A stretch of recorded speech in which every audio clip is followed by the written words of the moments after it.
Hello friends, welcome back. The World T20 has already kicked off in Australia.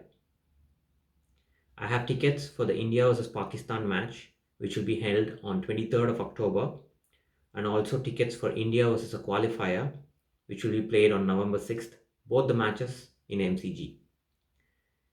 This will be the third time I'm watching a World Cup match and the second time I'm watching India play in a World Cup. We are really excited to be going to these matches. BCCI announced the Indian squad for the World Cup a few weeks back. Let's dissect the team and see if the team is good enough or if BCCI could have done better.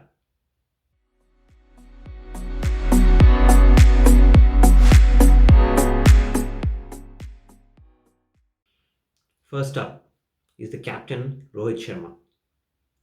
Rohit Sharma became the captain of India's T20 side in November 2021 after Virat Kohli stepped down. He's captained the side in 7 bilateral series since then, 5 of which at home, 1 in West Indies and 1 in England. He also captained the side in Asia Cup as well. Of the 7 bilateral series, he won all 7 of them. His only defeat came in the Asia Cup where India exited in the Super 4 stage after their defeat against Pakistan and also Sri Lanka. His batting form in 2022 has not been great compared to his previous records. In 2022, he scored 497 runs in 21 matches at an average of 26.16 and a strike rate of 146.18. In this, he scored 3 50s. He has a very good record as India's limited overs captain. Under his captaincy, India might probably reach the knockout stages, but to win the cup, they will need to do something special. Next is KL Rahul. KL will probably be opening the batting along with Rohit Sharma. Coming back from his injury, he didn't look in such great touch in Asia Cup, but in the next 2 bilateral series, he picked up some big runs and he's been looking good ever since. His good form will come in handy because in Australia, the grounds are bigger and the pitches are bouncier. Since he's been in good nick, it will be very important for him to click at the top of the lineup. In 2022, KL has scored 306 runs in 10 matches with an average of 34 and a strike rate of 129.11. Virat Kohli. King Kohli, as is called with love by his fans. He's been in some terrific form in 2022 in T20I. That too, after scoring his first T20I century against Afghanistan in the Asia Cup, he's broken all his shackles. His good form will come in handy in Australia, just like KL Rahul.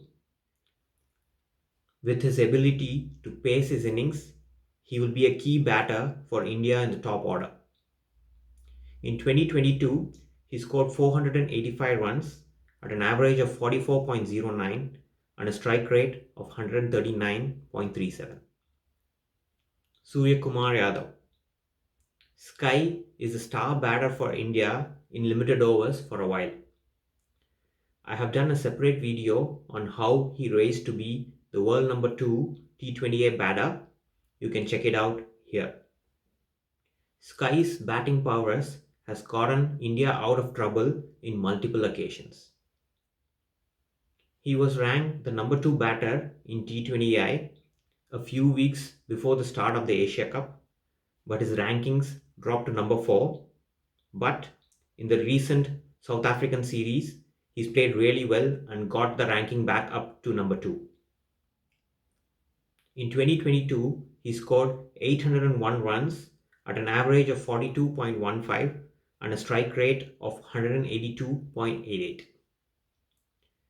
With the entire World Cup to be played, he stands a very good chance of reaching 1000 runs in a calendar year. That will make him the first Indian to achieve that. Will he be able to do it? Let me know your thoughts in the comments. Next is Deepak Hooda. Deepak Hooda became the fourth men's Indian batter to get a century in T20I. He scored the century against Ireland, where he was breathing fire and took the bowlers to a task. Ever since that innings, he's played as a finisher or in the middle order, but he's not been able to replicate similar success. Nevertheless, he is a really good batter and he can come in handy for Team India. One more thing is he can bowl a bit. In 2022, he scored 293 runs at an average of 41.86 and a strike rate of 155.85.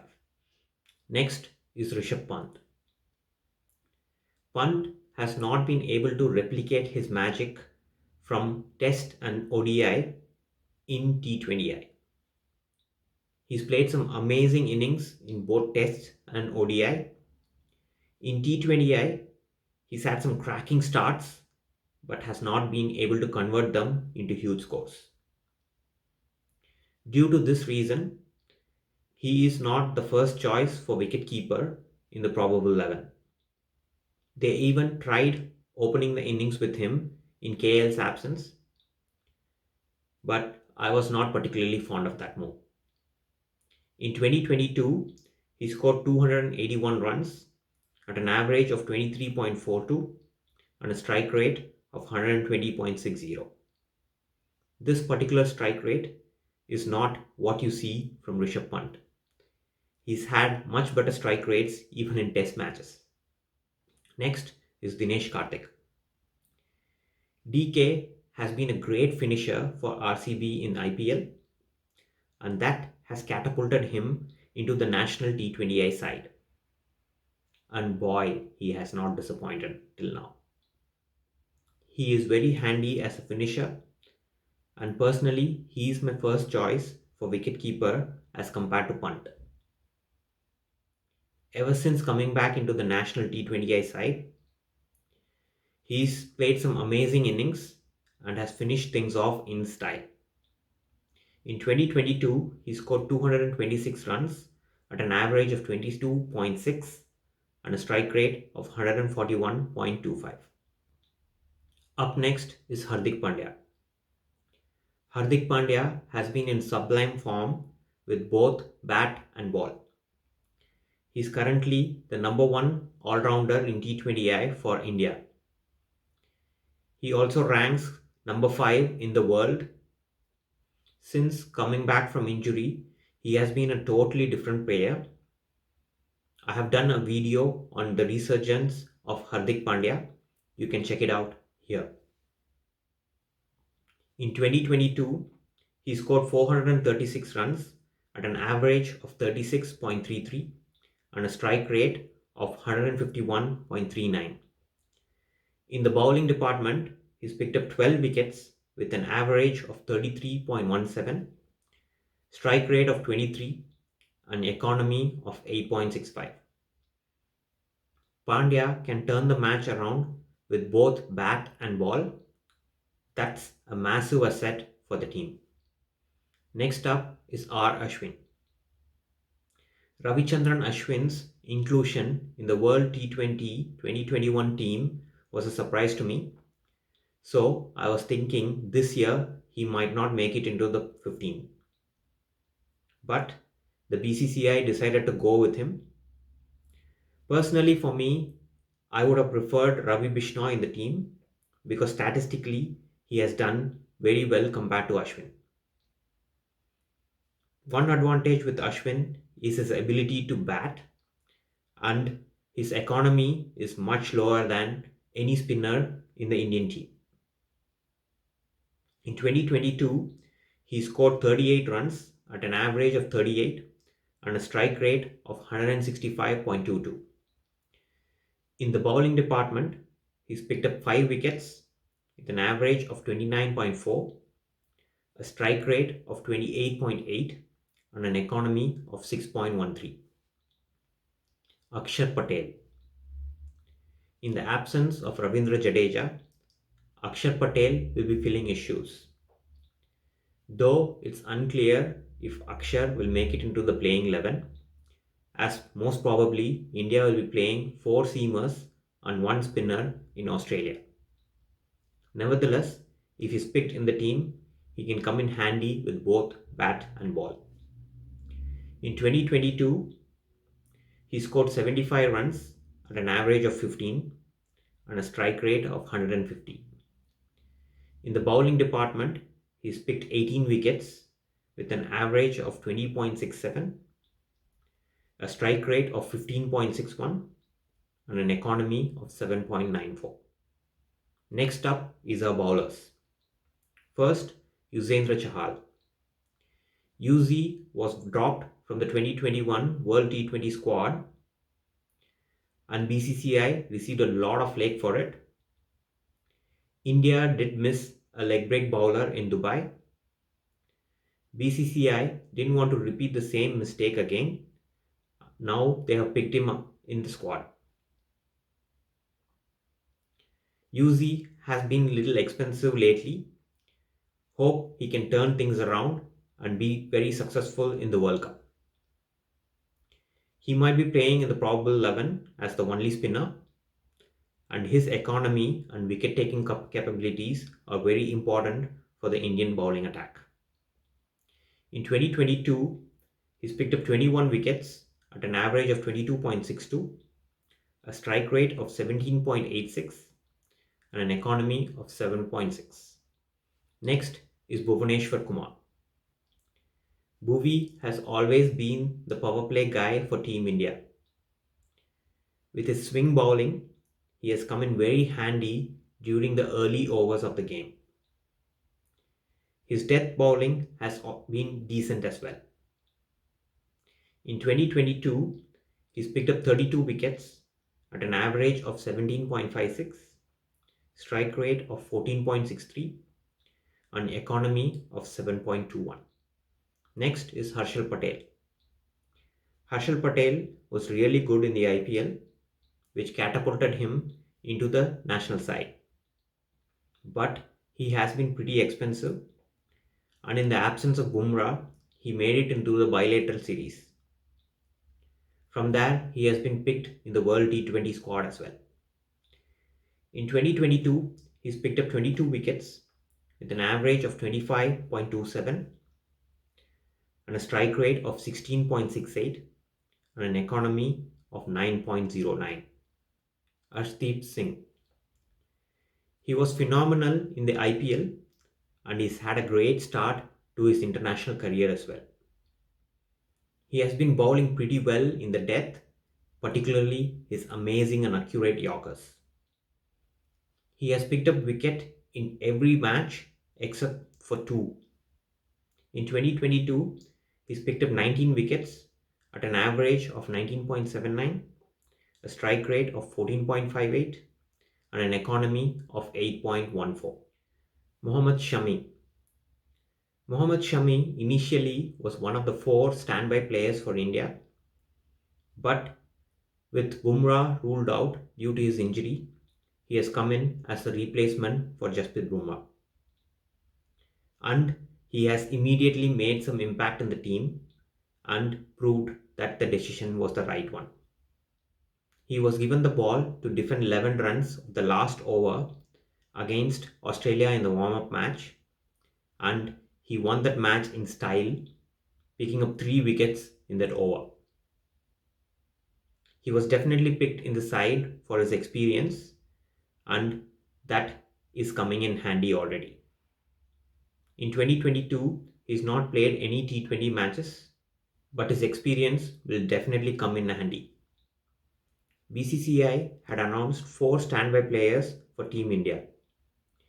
But with Shami being already selected into the 15 as a replacement for Jasprit Bumrah, that leaves us with 3 players. First is Shreyas Iyer. Shreyas didn't have a great IPL season compared to his previous season, but he has been in some terrific form in T20I. Look at his stats from 2022. He scored 449 runs at an average of 44.9 and a strike rate of 142.99, which in fact is better than Virat Kohli's stats. But in Kohli's defense, Shreyas played against weaker sides and was not picked in the side for the stronger teams, whereas Virat Kohli didn't play against the weaker sides. Due to the return of KL Rahul, Shreyas was not picked in the 15, but he can be a very good replacement if any of our batters get injured. Ravi Bishnoi. Bishnoi has had a couple of amazing IPL seasons and has kind of become a regular in the T20I squad. I was kind of surprised that he was not picked in the 15. Maybe BCCI didn't want two leg spinners in the side and wanted some variety. In 2022, he's picked up 16 wickets at an average of 17.13, a strike rate of 14.5, and an economy of 7.09. Last but not the least, Deepak Chahar. Chahar missed out on the IPL this season due to an injury.